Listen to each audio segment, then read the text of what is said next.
those magnificent men in their flying machines. They go up to the up, up, they go down to the up, down. Okay, this video might cause a bit of controversy with builders because they'll say, what the hell is he doing? Right, the reason I do it this way is because I can't weld. I've tried soldering, I've been taught how to do it, there's just something about it, I just can't grip. Okay, so I have to do it the other way. So what I've done is I've done all my planes, tried and tested, landing and everything. It's rapid steel epoxy. Okay, this stuff is brilliant, right? It's a little bit stronger than epoxy resin, so it says on the packet. But anyway, I've used it before and it is actually quite cool. Okay, so that's that bit. Right, for the undercarriage, this is an old piece, right, from a sopwith pup, I believe. With this kit, the bars come with a bit of kink around it, a 90-degree bend on it, which is ideal. So if I just go in there so you can see there, alright, there's a piece of brass tubing, which is this. So obviously you get them together on the fuse, put them on the put them up to the fuse so you know where they are, and then you cut this to size and you simply, I mean, if you can weld it'd be better. So you weld it in, much like you've done with the cabanes, but you slot them in there. I can't remember, I've only got one hand, so you slot them into when they're the right length. Glue them. I've glued them, metal glued them in.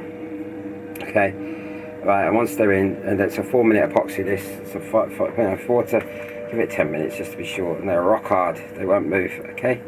So once you've done that, you then have it upright like so, like you see there.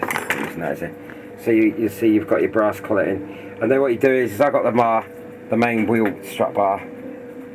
Okay, and basically measured the equal sides, that one and the other side, so you make sure your wheels are going to fit.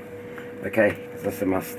And then for now what I've done is I've just put a little piece of that metal glue on there just to hold it in place, and once that's dried out I'll give it just a bit enough strength so that then what I do is I put baling wire around it mixed with the epoxy cement, and then nice and tight round there, so it's all really neat. And I'll show you that when I do it. So I'll do one side and then show you the other. And once that's all dried with the cement, make sure you try and get it as much as possible on one side, because when you put your wood in, this piece here, right, your bottom wing as I call it, right, or whatever you're fairing, right, you got to have room for that. That's got to be cut to length as well. Okay, so we'll come to that in the next video.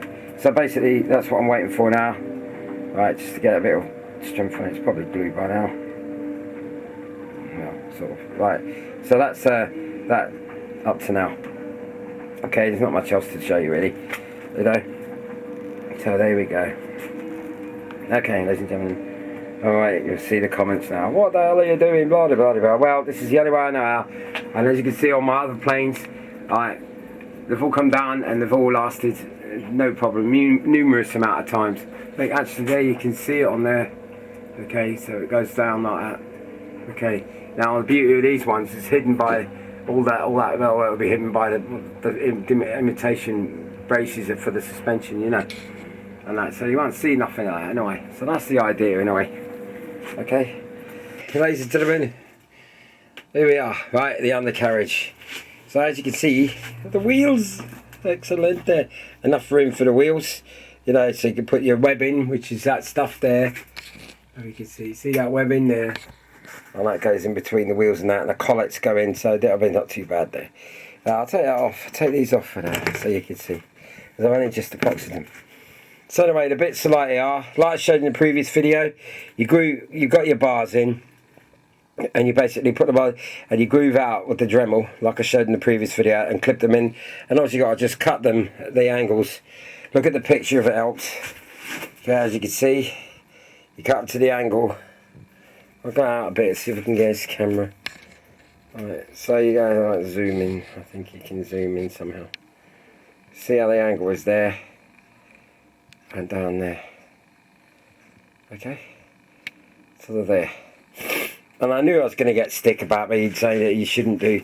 Oh, don't do that. Don't weld them. You learn. Well, I'm telling you now, right? As you can see there, right, the baling wire and that, they ain't going to move. Not in a million years will that move.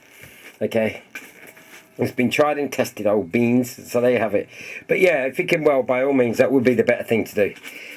if you could braze weld or whatever, silver solder, whatever they call it. But I'm afraid I'm just not good at it, so that's that. Right, anyway, so the other bits are, I come to it, you got to sand it, obviously. You sand it to shape at the back, the fairing, so it goes into a point, which I've shown you before. You just draw a line down the middle with a pencil, and then you basically sand it on. One of these, if you've got one of these, it's a must really, because they're the best. Otherwise, if you're going to sand it by hand, it's going to take you forever. Okay, you could try and use a different tool, like one of these. But, you know, you want to get it nice and level, and they're not really the best for it. It's one of these is the best, really. That's all I can advise you to use.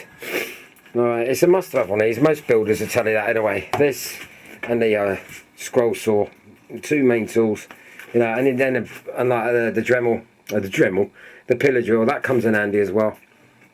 And obviously all the Dremels and stuff that you got, you know, you can't have enough Dremels, believe me. So anyway, back to the undercarriage. So it's all shaped now and it's all in pick, as you can see. Now, your decision is yours, right? Because I'm copying the Shuttleworth collection colour scheme, these are going to be black. This is brown, these are black, okay, according to the picture. Okay, and the rod, the axle is black as well. So I'm just trying to get in, see if we can show the inside, because I don't think I've shown you that. So there you go, there's the inside. Alright, I've got to be careful with it, so there you go. Because it's still curing. So the inside's got a piece here, and then the metal's showing like according to the picture. It should actually be up in the doodah, but this is how I've done it. So the only bit, I've got to put a piece in here, across here like so. But obviously got to wait for them to dry, you know, just an actual bit. So I usually use a bit of brass, you know, because I prefer that to, it says on the plan use dowling by all means, whatever, but I just like the brass effect. A bit of old brass tubing will do it, or a bit of dowel, doesn't matter, okay? And that goes there on either side. And then the other thing to do as well, put it back now, the other thing we have to do is the rigging. Now you see these little clips here, if you can see it, that clip there, I'll put that in with the epoxy as well, so that clip both sides to allow you to do the rigging, you know, and there's one bar that goes in the middle. But bearing in mind with this kit, and sadly I hate the idea, same with the pup kit, yeah, in order to get the wing off you need to unbolt these and pull off the fuse, which is a real pain in the backside, but unfortunately that's how it works. Now if you built it the proper way, with the wings that went into the wing, right, so you got like it with the wires and that, then that wouldn't be a problem. But I prefer to have to undo 2 bolts and rather clip up thousands of blinking wires. So it's your preference. But anyway, that's how it is. It's the same on the pup there, as you can see up there. You know, so it's sprung. You got your sprung.